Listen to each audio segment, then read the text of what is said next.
사랑하는 성도 여러분, 예수님을 사랑하십니까? 아멘. 아멘. 교회를 사랑하십니까? 아멘. 아멘. 그럼 교회 공동체, 지체 한 사람 한 사람도 사랑하십니까? 아멘. 진짜 교회는 어떤 교회입니까? 진짜 교회는요, 진짜 교회는 예수님이 주인 되시고 예수님이 왕이신 교회가 진짜 교회입니다. 진짜 예수님이 왕 되신 교회는 어떤 교회입니까? 진짜 예수님이 왕 되신 교회는 어떤 교회로 성장합니까? 우리는 진짜 교회를 우리는 알 수 있습니까? 우리 교회가 진짜 교회인 줄로 믿습니다. 아멘. 오늘 성경은 진짜 예수님이 왕 되신 교회를 오늘 본 말씀을 통해서 이렇게 말씀하고 있습니다. 평안에 매는 줄로 성령이 하나 되게 하신 것을 힘써 지키는 교회가 진짜 교회라는 것입니다. 쉬운 성경으로 제가 좀 더 풀어서 말씀드릴게요.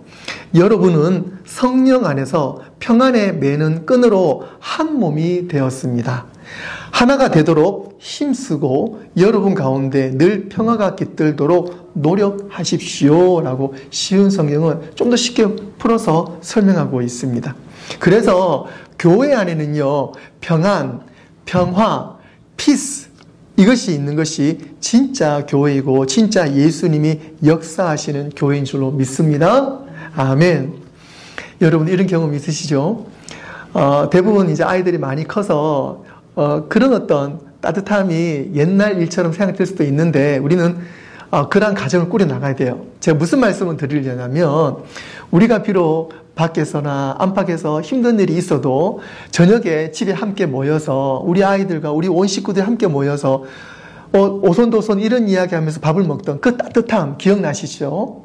네, 그런 가정, 가족이라는 그 따뜻함, 그런 대화, 그리고 진짜 친한 친구를 만났을 때에 마음속 깊이 있는 그 고민들과 어려움을 함께 토로하고 이야기 나누었던 그 진한 우정의 관계, 그런 관계, 그런 따뜻함, 편안함 이런 것들이 바로 실제적으로는 우리 교회 안에 있어야 된다는 사실입니다.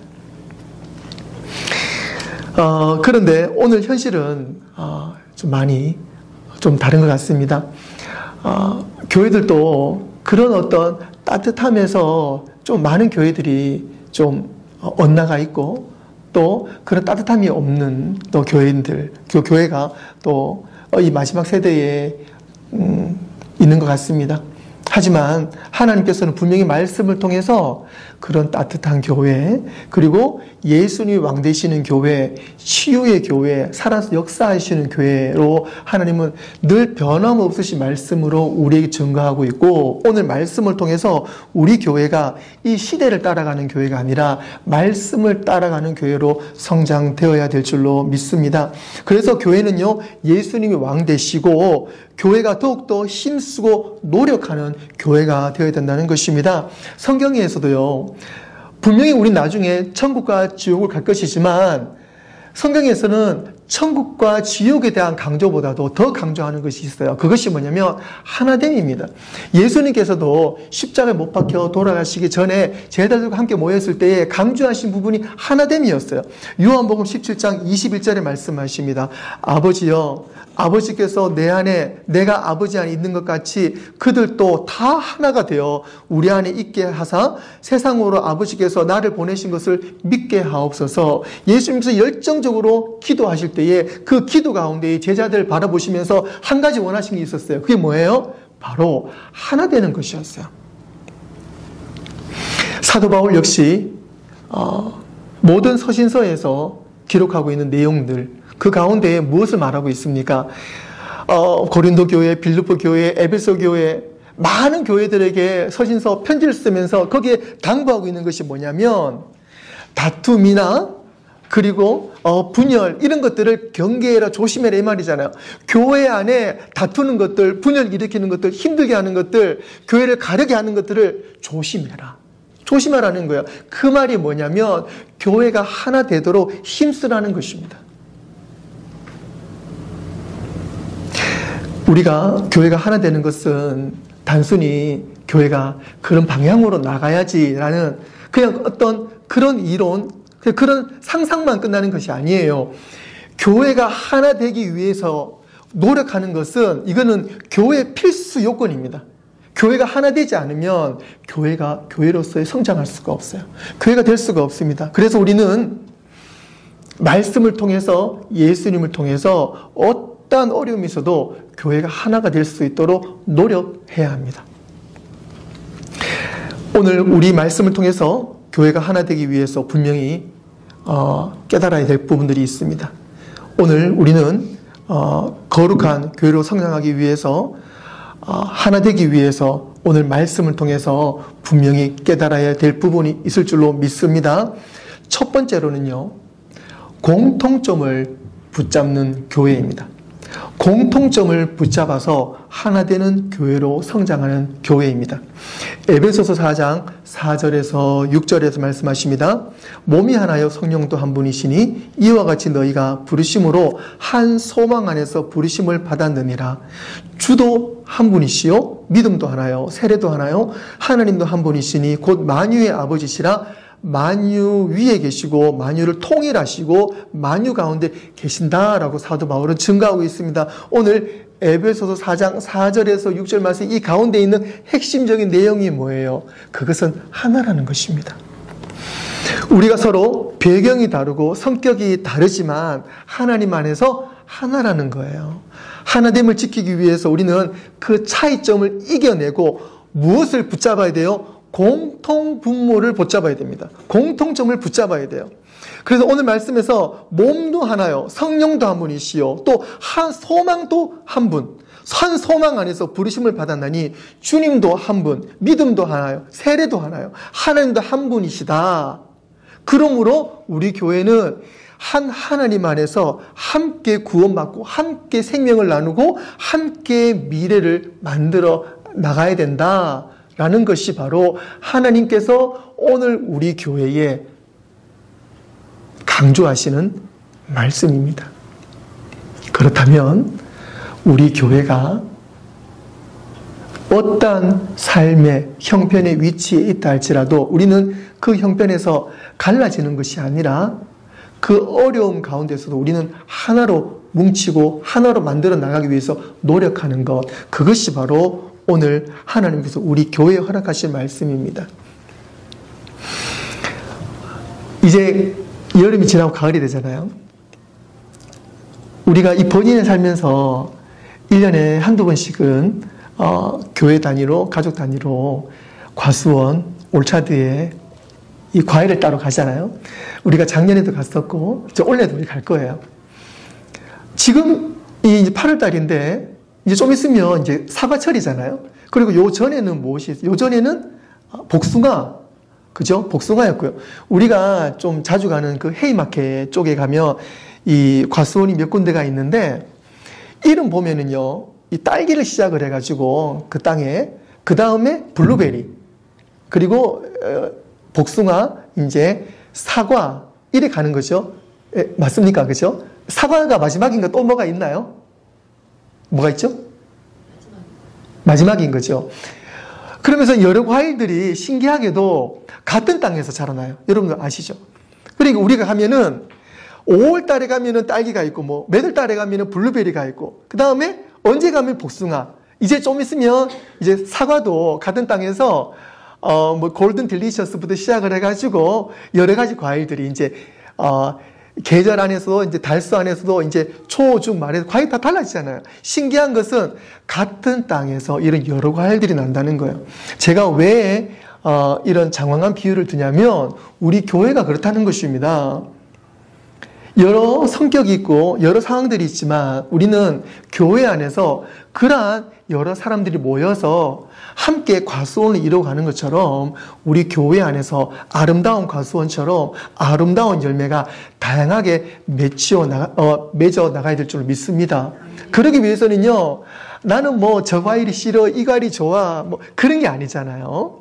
우리는 함께 그 과수원을 가꾸어 나가듯 교회가 하나 되기 위해서 한 땅이 뭐예요? 한 하나님, 한 예수님, 한 성령 안에서 우리가 교회를 이루어 나가는 거잖아요. 함께 딸기를 수확할 때는 함께 딸기로 포커스 맞추고, 함께 우리가 복숭아로 포커스 맞추고, 함께 우리가 사과 농사를 위해서 포커스 맞추는 것처럼 함께 우리가 일들 해나갈 때에 교회가 아름답게 성장한다는 사실입니다.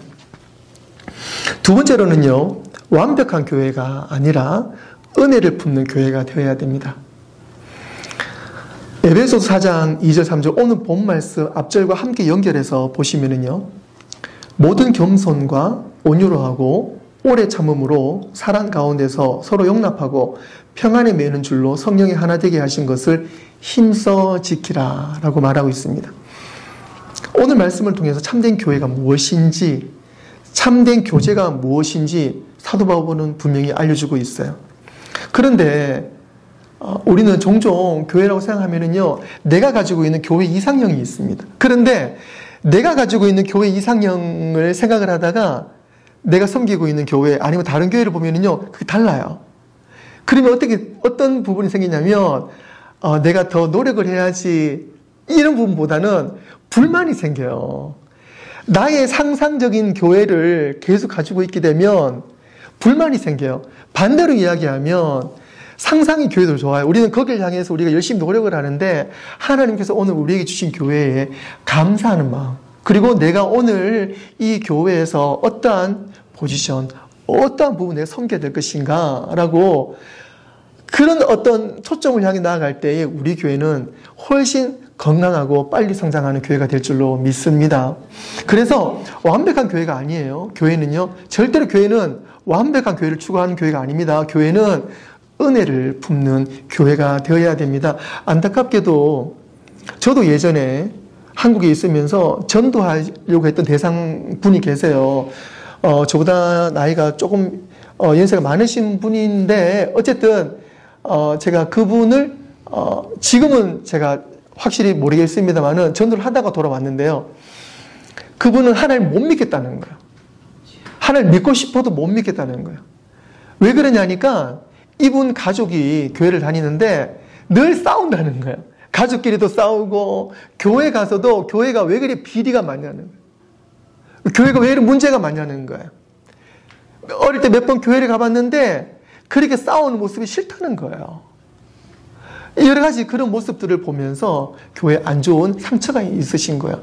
그런 부분에 대해서 여러 거듭 말씀을 드리고, 우리의 포커스는 사람이 아니라 하나님을 바라봐야 됩니다 라고 말씀을 드리면서 제가 전도를 했던 기억이 납니다. 그런데 그것이 그분뿐만 아니고 많은 분들이 교회를 떠나는 이유, 또 교회를 또 옮기는 이유 중에 하나가 교회 가운데에 상처를 받은, 그리고 교회 가운데서 나의 이 상처가 회복되지 않는 그런 어려움들을 통해서 교회를 떠나거나 옮기는 그런 상황들을 본 적이 있습니다. 많이 가슴이 아프죠. 하지만 우리 교회는 절대로 그러한 부분을 관과하거나 모른 척하는 교회가 되어서는 안 될 줄로 믿습니다. 그래서 우리 교회는요, 정말 은혜를 품는 교회가 되어야 될 줄로 믿어요. 그래서 완벽한 교회라기보다는 하나님께서 우리에게 주시는 사랑을 나누어 줄 수 있는 교회, 은혜를 나누어 줄 수 있는 교회가 되어야 될 줄로 믿습니다. 이상을 바라보며 현실을 비판하는 것은 미성숙한 것입니다. 또 다른 면에서는요, 그렇다면 이상을 내려놓고 내가 현실에서 내가 안주하겠다, 그것 또한 옳지 않는 것입니다. 우리는 이상을 바라보는 것, 즉 예수님이 왕 되시는 것에 초점을 맞추고 오늘 나에게 주신 교회에 감사하면서 예수님 안에서 노력을 하는 교회, 그리고 상처가 더 덧나는 것이 아니라 그 상처가 싸매어져서 상처가 아무는 교회가 우리 교회가 되어야 될 줄로 믿습니다. 독일의 목사님인 디트리 본헤퍼라는 목사님이 계셨어요. 예전에 그 나치에 저항을 하시다가 순교하신 목사님이신데요. 이 본회포 목사님이 쓰신 책 중에 성도의 공동생활이라는 책이 있습니다. 거기에 한 부분인데요. 이런 대목이 있어요. 교회에 대한 환상을 깨는 것은 좋은 일입니다. 그것이 교회에 대한 잘못된 기대를 무너뜨리기 때문입니다. 그러니까 교회에 대한 환상을 깨지는 것은 좋다. 즉 우리가 나에 대한 기대를 깨는 거 좋다는 그 말이에요. 교회를 사랑하기 위해 교회가 완벽해야 된다는 생각을 우리가 버릴 때 우리는 가식 없이 서로 연약함을 인정해주고 은혜로 서로 돌보아주는 그러한 진정한 교회 공동체가 될 줄로 믿습니다. 보네포는 또 이런 말을 했어요. 교회에 대한 나의 이상이나 꿈을 실제 교회보다 더 사랑하면 결국 그 교회를 무너뜨리게 됩니다. 우리가 속한 교회에 날마다 감사하지 않는다면 하나님께서 그 교회를 세우고 성장시키는 일을 방해하는 것입니다. 라고 이 번역된 책에는 이런 내용이 있는데 제가 좀 쉽게 말씀을 드리면 이런 말이에요. 내가 상상하는 완벽한 교회의 모습에만 집착을 한다면 지금 하나님 주신 교회, 지금 내 교회를 사랑하고 섬길 마음이 사라집니다. 라는 뜻입니다. 그래서 먼저 주신 우리 교회에 감사하는 것이 우리 건강한 공동체를 세워나가는 시작임을 믿습니다. 마지막 세 번째로 우리가 건강한 교회, 공동체를 이끌어 가기 위해서는 비판 대신 칭찬하는 교회가 되어야 된다는 것입니다. 비판 대신 칭찬하는 교회 꼭 명심하시길 바랍니다. 로마서 14장 19절에 말씀하십니다. 그러므로 우리가 화평의 일과 서로 덕을 세우는 일에 힘쓰나니 라고 사도 바울은 고백하고 있습니다. 사랑하는 성도 여러분, 다른 사람이 하는 일을 비판하는 것은 쉬워요. 그죠? 어떻게 내가 하면 좀 더 잘할 수 있을 텐데 그런데 막상 그 사람이 하는 일을 또 같이 하게 되면 일이 생각만큼 쉽지 않을 때가 많습니다. 즉 뭐냐면 비판하는 것을 너무 쉽게 하지 말라는 것입니다. 하나님은 우리가 비판하는 것을 결코 원하지 않으십니다. 우리는 되려 상대를 비판하기보다는 상대를 더 칭찬해주고 또 그 사람을 배려해주고 사랑으로 간섭을 할 때에 그 관계가 더욱더 성장하는 관계가 될 줄로 믿습니다. 로마서 14장 4절에 말씀하십니다. 남의 하인을 비판하는 너는 누구냐? 그가 서 있는 것이나 넘어지는 것이 자기 주인에게 있음에 그가 세움을 받으리니 이는 그를 세우시는 권능이 주께 있음이라. 남을 비판하지 말라는 거야. 그 종마저도 비판하지 말라는 거야. 또 사도 바울은 로마서 14장 10절에서 말씀하십니다. 네가 어찌하여 내 형제를 비판하느냐? 어찌하여 내 형제를 업신 여기느냐? 우리가 다 하나님의 심판대 앞에 서리라 라고 말합니다. 우리는 하나님 심판대 앞에 나중에는 꼭 서게 되어 있습니다. 그럴 때 하나님은 물으세요. 너 얼만큼 비판했더라? 그래 말하면 난 모르겠는데요 라고 말하면 안 돼요. 우리가 지금 여러분들이 기억을 못해도요 나중에 하나님 만나면은요 우리가 잊어버렸던 기억들 하나부터 열까지 다 기억하게 합니다. 그럼 내가 얼마나 부끄럽겠어요. 그 부끄러움을 우리가 미리미리 좀 조심하자고요. 그래서 비판한 것은 하나님께서 결코 원하지 않으십니다. 사도 바울도 그렇게 강조하고 있어요. 우리가 다른 성도를 판단할 때 생기는 결과는 분명합니다. 그것은 우리가 상대를 비판하잖아요. 그리고 상대를 비난하잖아요. 그러면 하나님과의 관계가 좋아지지 않아요. 하나님 분명히 비판하지 말라, 비난하지 말라, 흠잡지 말라 그랬는데 내가 하나님 말씀 어기는 거잖아요. 그러면 하나님과의 관계가 썩 좋지 않습니다. 그리고 나의 교만과 그리고 나의 이 불안함이 드러나게 돼요. 약점이 드러나게 됩니다. 그리고 하나님의 심판을 피할 수가 없고요. 그리고 무엇보다 중요한 것은 교회 가운데서 서로의 교제가 손상을 입게 돼요. 그 교회가 갈라지는 요인이 됩니다. 그래서 우리는 교회 안에서 절대적으로 비판을 금해야 될 줄로 믿습니다. 좋지 않아요. 요한계시록에서도 12장에서 사탄을 이렇게 표현하고 있어요. 형제들을 참소하는 자.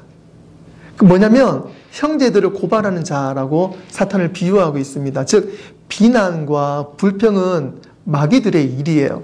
그래서 우리가 이처럼 불평하고 비난하면요, 이 사탄들의 도구가 되는 거예요. 절대로 우리는 그럴 필요가 없습니다. 우리는 비판하고 비난하기보다 좀 모자라도 그 사람을 품는 것이 우리의 역할이에요. 할렐루야. 아멘. 의견이 다르더라도 비교와 비판에 쓰는 시간보다 교회의 하나됨을 위해서 세워주고 격려하는 말에 더욱더 노력하는 우리 교회가 되어야 될 줄로 믿습니다. 아멘. 에베소 4장 29절에 말씀하십니다. 무릇 더러운 말은 너희 입 밖에도 내지 말고 오직 덕을 세우는데 소용되는 대로 선한 말을 하여 듣는 자들에게 어떻게 해요? 은혜를 끼치게 하라라고 말씀하고 있습니다. 교회를 지키는 성도는 비판 대신 칭찬을, 그리고 판단 대신에 격려를 선택하는 성도고 교회입니다. 그럴 때에 그 교회는 더욱더 든든히 세워져 갈 줄로 믿습니다. 말씀을 맺도록 하겠습니다. 사랑하는 성도 여러분, 오늘 우리는 교회를 지키는 성도가 되기 위해서 기억해야 될 세 가지를 살펴보았습니다. 여러분들 기억나시죠? 첫 번째는요, 교회를 지키기 위해서는요, 서로의 차이보다 서로의 공통점을 붙잡는 교회입니다. 두 번째로는 완벽한 교회가 아니라 하나님의 은혜를 품는 교회입니다. 세 번째로는 비판보다 칭찬과 격려를 선택하는 교회가 바로 하나님의 교회를 지키는 성도가 모여있는 교회인 줄로 믿습니다. 하나님께서 우리를 한 몸 된 교회로 부르신 것은 그냥 단순한 우연으로 우리를 모으게 하신 것이 아닙니다. 여러분들 우리 교회에 때가 다 다르잖아요. 저도 그렇고 우리 정민이네 가정도 그렇고 아인이네 가정, 우리 한나네 가정, 우리 탐탐이네 가정, 우리 모든 집사님, 권사님네 가정들이 다 온 시기가 다른데 그것이 결코 우연으로 온 것이 아니라 하나님의 부르심, 하나님의 계획 가운데에 부르셨다는 사실입니다. 할렐루야. 아멘. 그렇게 부르셔서 하나님은 우리를 통해서 우리 버지니아 한빛교회를 잘 지켜나갈 수 있도록 하나님은 때에 우리를 부르셨다는 사실입니다. 그렇기에 우리는 교회를 하나되게 지키기 위해서 누군가의 책임으로 돌리는 것이 아니라 우리의 사명으로, 나의 사명으로 알고 교회를 지켜나가야 될 줄로 믿습니다. 오늘 본 말씀 한 번 더 보시겠습니다. 평안에 매는 줄로 성령이 하나 되게 하신 것을 힘써 지키라. 힘써 지키라. 할렐루야. 아멘. 힘써 지키는, 방심하지 않고 적극적으로 진심으로 지켜나가는 우리 모든 성도님 될 줄로 믿습니다. 교회 하나 되면 저절로 유지되는 것이 아니에요. 우리가 노력하고 우리가 힘써 지킬 때에 그것이 진정한 가치입니다. 우리가 버지니아 한빛교회 성도로서 진정한 가치의 삶을 사는 것입니다. 그렇게 노력함으로 말미암아 하나님께서 나를 통해서, 우리 가정을 통해서, 우리 교회를 통해서 얼마나 귀하게 쓰실까 믿음을 가지고 서로의 상처를, 어려움을 돌보고 하나가 되어서 정말 하나님께서 내 마음에 합한 교회, 내가 가장 사랑하는 교회라고 말씀하시는 우리 버지니아 한빛교회가 될 줄로 믿습니다. 오늘도 그러한 교회가 됨을 믿으며 하나됨을 가지고 우리가 열심히 달려나가는 버지니아 한빛교회 될 줄로 믿으며 우리 함께 기도하겠습니다. 기도하겠습니다.